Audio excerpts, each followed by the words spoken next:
The heavy manila envelope hit the kitchen counter with a thud that seemed to echo through my entire body.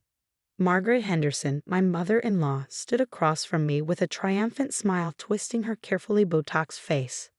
"Consider yourself served," she said, her voice dripping with satisfaction.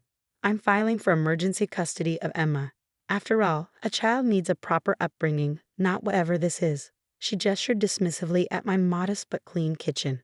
"My name is Sarah Henderson, widow of James Henderson, and at 34, I was facing my worst nightmare. My mother-in-law was trying to take away my 6-year-old daughter, the only piece of James I had left after the accident that took him from us 8 months ago. You can't do this," I said, keeping my voice steady despite the fear churning in my stomach. "I'm her mother."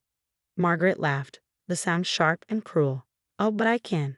The Henderson family has resources you couldn't dream of, dear. We should have done this years ago, when James first brought you home." A waitress, of all things. But he wouldn't listen. I gripped the edge of the counter, willing myself to stay calm. Emma was upstairs doing her homework, and the last thing I wanted was for her to hear this conversation. "James chose me," I reminded her. "He loved me." "James was young and foolish," she snapped. "You seduced him with your pretty face and fake innocence. But now he's gone, and I'm going to make sure Emma is raised properly with the advantages her father would have wanted for her." The advantages her father would have wanted. I almost laughed at that. James had rejected his family's superficial, money-obsessed lifestyle. He'd walked away from the family business to start his own small consulting firm, had chosen to live in a normal neighborhood instead of the gated mansion where he grew up. "Emma is happy here," I said. "She has friends, her school, her whole life. A mediocre public school and a tiny house in the suburbs." Margaret cut in. "Please, she's a Henderson. She deserves better than this middle-class existence you're forcing on her. The hearing is next week. I suggest you start packing her things." With that, she turned and clicked her way to the door in her designer heels, leaving me standing in my kitchen with the custody papers and a growing sense of dread. As soon as I heard her car pull away, I sank into a chair, my hands shaking as I opened the envelope. The legal language swam before my eyes, but the essence was clear. Margaret was claiming I was an unfit mother, unable to provide the quality of life Emma deserved as a Henderson heir. "Mommy?" Emma's small voice came from the doorway. Was that Grandma Margaret? I heard voices. I quickly wiped my eyes and managed a smile. "Yes, sweetie. She just stopped by for a minute. How's your homework coming?" Emma shrugged, her dark curls, so like James's, bouncing with the movement. "Almost done. Can we have mac and cheese for dinner?" "Of course we can." I got up, needing to keep my hands busy. "Why don't you finish your homework while I start cooking?" As I pulled out pots and ingredients, my mind was racing. I needed help, but our savings were limited. James had left us comfortable but not wealthy. He'd been building his business slowly, doing things the right way instead of taking his family's money. But there was something else, something I hadn't told anyone about yet. 3 weeks ago, while finally going through James's home office, I found a locked drawer in his desk. It had taken me days to find the key, hidden inside an old book. Inside were documents, files, letters, recordings, all meticulously organized and labeled with his precise handwriting. What I found in those files had shocked me. Evidence of years of financial manipulation by the Henderson family, tax fraud, embezzlement, hidden accounts, all carefully documented by James before his death. He'd been building a case, gathering proof of his family's corruption. There was a letter addressed to me, dated just a week before the accident.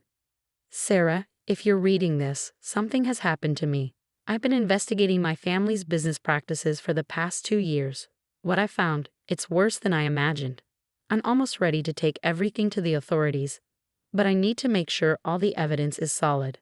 I haven't told you about this because I wanted to protect you and Emma, but if anything happens to me, you'll need this information. Mom and Dad will try to control everything. They always do. Don't let them. I love you both so much. James." I hadn't known what to do with the information when I first found it. Part of me wanted to grieve in peace, to focus on helping Emma cope with losing her father.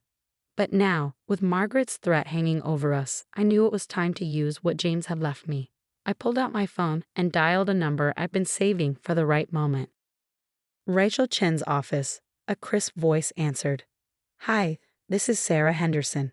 I need to speak with Ms. Chen about a custody case and some other matters she might find interesting. Rachel Chen was known for taking down corrupt corporations, for fighting for the underdog. She was exactly who I needed right now. Mrs. Henderson, Rachel herself came on the line minutes later. I've been expecting your call. I blinked in surprise. You have. James contacted me about 2 weeks before his accident. He wanted to set up a meeting, but she paused. Well, he never made it to that meeting, but he told me enough to pique my interest. Have you found the files? Yes, I said quietly, watching Emma set the table for dinner. And I need your help. My mother-in-law is trying to take my daughter. Rachel's tone was knowing. Margaret Henderson. I'm familiar with her reputation. Tell me everything. Over the next hour, after Emma was fed and settled in front of a movie, I laid out the situation for Rachel. Margaret's threats, the custody filing, and most importantly, what I found in James's files. This is exactly what I've been looking for, Rachel said when I finished. The Henderson family has managed to hide their illegal activities for years behind their philanthropic image. But with James's evidence, we can stop them. Are you ready for what that means? I looked at Emma, curled up on the couch with her favorite stuffed elephant, a gift from James. They're trying to take my daughter. I'm ready for anything. But Rachel replied, because this isn't just going to be a custody battle. This is going to be war. The morning of the custody hearing dawned bright and cold. I stood in front of my closet, staring at my best suit, the one I'd bought for job interviews before James convinced me to help run his consulting business. It felt like a lifetime ago. Ready? Rachel asked, appearing in my doorway.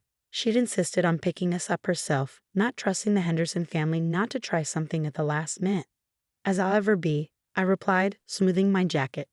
Emma was quiet during the car ride, holding her elephant tight. She knew something big was happening, even though I tried to shield her from the details.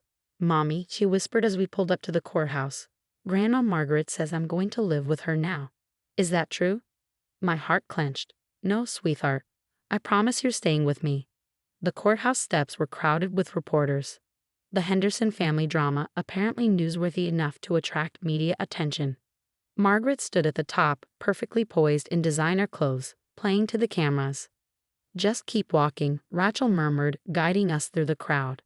Everything's in place. Inside, the courtroom was packed.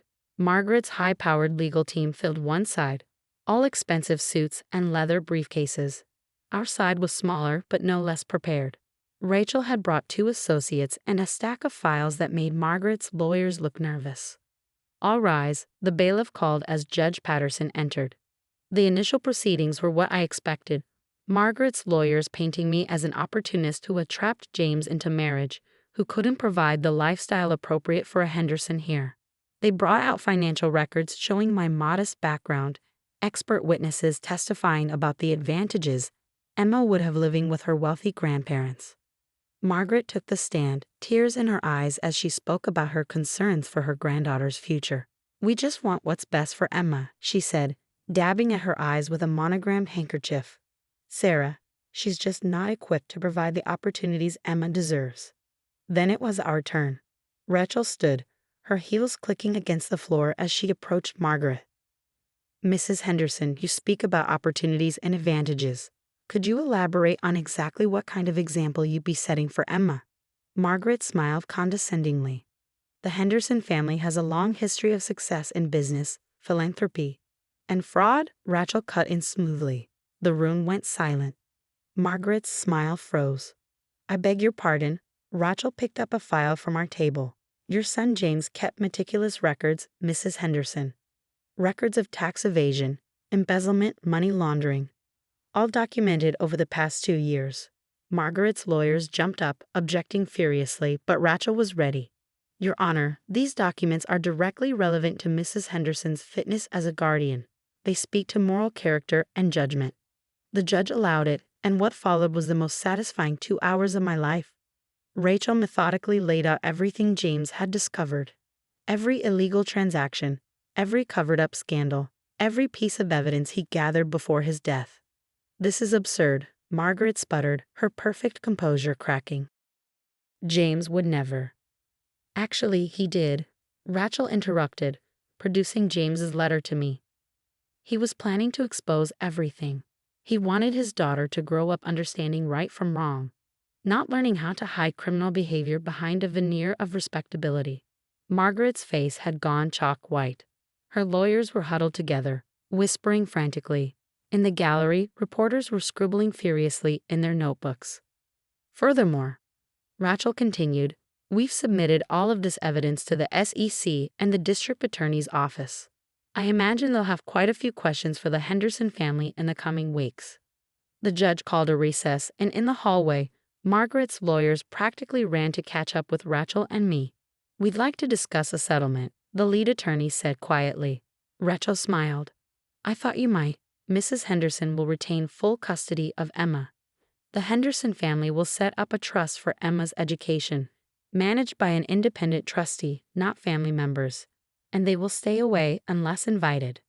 And the other evidence? Another lawyer asked nervously. That's between the Henderson family and the authorities, Rachel replied. Though I imagine cooperating with this custody agreement might reflect well on them during those investigations. When we returned to the courtroom, Margaret wouldn't look at me. The agreement was read into record, and just like that, it was over. Emma was safe. Outside, as reporters clamored for statements, I saw Margaret standing alone by her car. For a moment, she looked old and tired, all her carefully maintained perfection crumbling. Sarah, she called out as we passed. James, did he really? He wanted to protect Emma, I said quietly. From all of this, he wanted her to grow up understanding that character matters more than money. She nodded slowly, tears, real ones this time, in her eyes. I never understood him, or you. I was so focused on appearances, on what people would think. Maybe now you can focus on what really matters, I suggested, watching Emma climb into Rachel's car. But from a distance. The aftermath was exactly what you'd expect. The Henderson family's carefully constructed image crumbled as investigations revealed the extent of their financial crimes. Margaret and her husband faced charges. The family business was restructured under outside management. But Emma and we were fine, better than fine. 6 months later, I sat in James' old office, now my office, running the consulting firm he'd built. His pictures sat on my desk, not the formal portrait his family had preferred, but a candid shot of him playing with Emma in our backyard, both of them laughing. Emma burst in after school, chattering about her day, her art projects, her friends. She was happy, secure, untouched by the scandal that had taken down her grandparents. That evening, as we ate mac and cheese at our kitchen counter, Emma asked, "Do you think Daddy would be proud of us?" I pulled her close, breathing in the scent of her shampoo and thinking of James, his integrity, his courage, his love for us. "Yes, sweetheart," I said.